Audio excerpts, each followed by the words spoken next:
Hey guys, नमस्कार। मैं आपको आज रामायण की, जिसमें रावण ने जो मार्मिक बातें मरने से पहले बताई थी, वही बातें आपको मैं बता रहा हूं। 3 अलग अलग आदमियों को 3 बातें बताई थी। तो जो भी इन बातों को सुना, जिसने भी सुना, उसके मन में जो नफरत थी वो नफरत आंसुओं में बदल गई थी। क्योंकि रावण बहुत महान था, चारों वेदों का ज्ञाता था, शिव का परम भगत था, कम नहीं था रावण। लेकिन एक ही बात रावण को आज हम जैसे हर साल रावण का पुतला जलाते हैं, ये एक ही बात, एक ही कमी रावण को खत्म कर गई। और ये कमी नहीं थी, ये उसकी खूबी थी। खूबी जो बताने जा रहा हूं वो आप सुनेंगे तो आपके आंखों में भी रावण के प्रति आंसू होंगे और दया भाव होगा। तो दोस्तों, मैं हूं रविगिरी और आप देख रहे हैं रविगिरी बाबा का सच।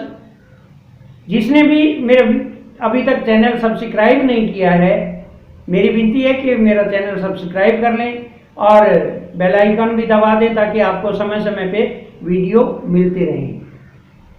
तो आइए शुरू करते हैं। ये तब की बात है, सबसे पहली बात जो बताई वो विभीषण को बताई थी, और विभीषण रावण की मौत का राज श्री राम जी को बताकर घर आ रहा था। उस वक्त रावण भी घूमने निकला हुआ था। तो चौराहे के ऊपर, श्रीलंका में चौराहे के ऊपर जैसे ही उसने विभीषण को देखा, विभीषण ने रावण को देखा तो डर के मारे थर थर कांपने लगा। विभीषण को देख के रावण ने कहा, नहीं मेरे भाई, कांप मत, मुझे पता है तू चोर है और तूने मेरी मौत का रहस्य श्री राम जी को बता दिया है। लेकिन आज मैं तुम्हें वो बात बताने वाला हूं जो मेरे दिल के अंदर छुपा हुआ एक राज था, दफन था राज। वो राज आज आपके सामने खोल रहा हूं। उन्होंने बड़े प्रेम से, रावण ने बड़े प्रेम से विभीषण को अपने पास बिठाया और यहां जो बात कही, कितनी ज्ञान की बात कही थी। रावण ने कहा कि विभीषण, तू तो बाद में जानने लगा है, मुझे पहले से पता है, मैं शिव का परम भगत हूं, इसलिए मुझे पता है कि श्री राम जी विष्णु के अवतार हैं। और मैंने बैठे बैठे ये प्लान बनाया था कि हम हर बार जन्म ले रहे हैं, राक्षस ही बन रहे हैं, तो क्यों ना विष्णु के हाथ से हमारा उद्धार करवा दिया जाए। यही सोचकर मैंने श्री राम जी के जमीर के ऊपर ठोकर मारी। मुझे पता था कि जब तक जमीर को ललकारा नहीं जाएगा, श्री राम मुझसे युद्ध नहीं करेंगे। और मेरा दिमाग यही चला था और मैंने यही सोचा था कि इस युद्ध के बहाने मैं पूरे के पूरे राक्षसों को इस पृथ्वी पे ढूंढ ढूंढ के सबको लाके और सबका मोक्ष करवा दूंगा। और किया भी यही किया, मैंने यही किया। मैंने ढूंढ ढूंढ के सब राक्षसों को, यहां तक कि मेरे वंशजों को, सबको, अहिरावण को पाताल से ढूंढ लिया। कुंभकर्ण को, जहां 6 महीने दिन 6 महीने रात होती है, यानी नॉर्थ पोल साइड में कहीं उसकी नगरी थी, वहां से भी उसको बुला लिया और सबको मैंने मरवा दिया। और सुन, आज तू भी राक्षस है, चाहे राम का कितना ही परम भगत है, लेकिन तू भी राक्षस है। आज मैं लड़ाई के मैदान में तुझे भेजने वाला था, आज तेरी मौत की बारी थी, लेकिन मेरा सारा खेल बिगाड़ दिया, मेरा पासा पलट दिया और तूने आज श्री राम जी को मेरी मौत का रहस्य बता दिया। अब दुख मुझे इसी बात का है, मैं आज मर जाऊंगा, इस बात का दुख नहीं है, लेकिन दुख मुझे इसी बात का है कि मेरा किया किराया एकदम से सारा का सारा धराशायी हो गया, क्योंकि तूने मेरी मौत का कारण बता दिया। अब श्री राम जी आज मुझे मार के युद्ध खत्म करने की घोषणा कर देंगे और तुझे राज तिलक दे देंगे। जब तुझे राज तिलक हो जाएगा तो तेरी जो वंशज होंगे, उन वंशजों से आगे चलकर धीरे धीरे धीरे धीरे इतना जनरेशन फैलेगा कि पूरी पृथ्वी पे राक्षस ही राक्षस हो जाएंगे। यही मेरा मानना यही था कि तू मर जाता तो पूरी पृथ्वी से राक्षस खत्म हो जाते, लेकिन जितने मैंने राक्षस मरवाए उससे कहीं 1000 गुना अधिक राक्षस तू पैदा कर देगा। यही मुझे मरते मरते दुख रहेगा। तो इस बात को जिसने भी सुना सबकी आंखों में आ गए और कहने लगे, वारे रावण तू कितना महान था जो तूने विष्णु भगवान के हाथ से सबका उद्धार करवा दिया। ये पहली बात थी जो विभीषण को रावण ने बताई थी।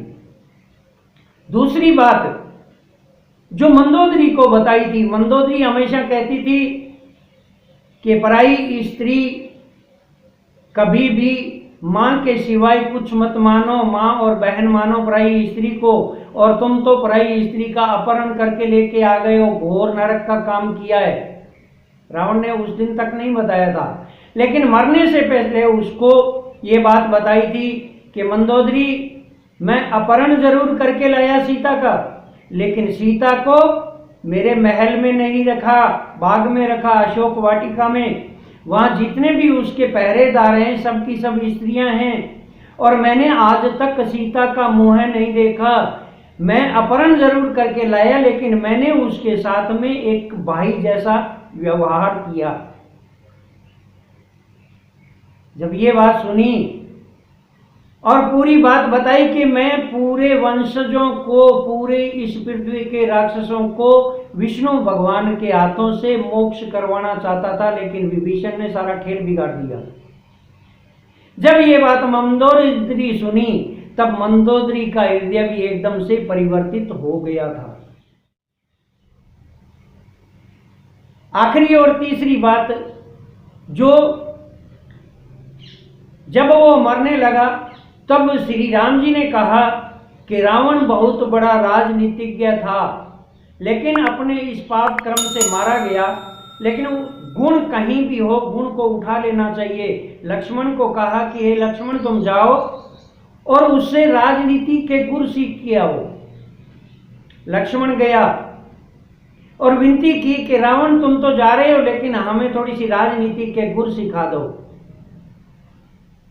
तो बड़े प्रेम से उन्होंने शत्रुता को दूर रखते हुए बड़े प्रेम से लक्ष्मण जी को जो बातें बताई, राजनीति के बारे में एक से एक गूढ़ बातें बताई, और सबसे बड़ी उन्होंने धर्म की बात ये बताई कि अधर्म पे टिका हुआ राज्य बर्बाद होता ही होता है। जो भी राजा होता है प्रजा उसके लिए अपनी औलाद की तरह होती है, और जब भी उसको कोई न्याय करना होता है तो ऊंच नीच, छोटा बड़ा, गरीब अमीर, ये कुछ नहीं देखना होता है, अपना पराया कुछ नहीं देखना होता है। सच्चाई का न्याय, बिल्कुल न्याय करना चाहिए, अधर्म सहित न्याय नहीं करना चाहिए। ये सब बातें जब श्री राम जी ने और लक्ष्मण जी ने सुनी, और मरते वक्त श्री रावण का जो भाव देखा, जो प्रेम देखा, आंखों में आंसू, प्रेम के आंसू देखे, और कितने निश्चल भाव से राजनीति के गुर सिखाए, उनको देखते हुए श्री राम जी की भी आंखों में आंसू आ गए थे। गाइस, आप कह रहे हो, अब सोच रहे हो कि ये बातें बाबा कहां से लाया।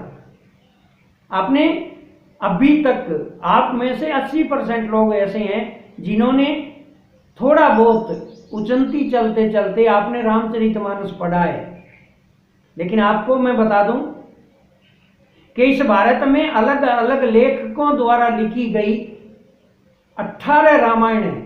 18 प्रकार के अलग अलग दिमाग चले हैं रामायण को लिखते हुए। 18 प्रकार की रामायण है। आप भी इन सब को पढ़ोगे तो आपको पता चलेगा कि कितनी मार्मिक बातें कहीं कहीं लिखी होती है। तो आपको सब बातें भी पढ़नी चाहिए, धर्म के प्रति, ज्ञान के प्रति, आपको सब कुछ हमारे समाज के प्रति सब बातें सीखनी चाहिए। तो दोस्तों, वीडियो लंबा नहीं करूंगा। आप वीडियो देखा बहुत बहुत धन्यवाद आपका। नमस्कार, जय भारत, जय हिंद, नमस्कार।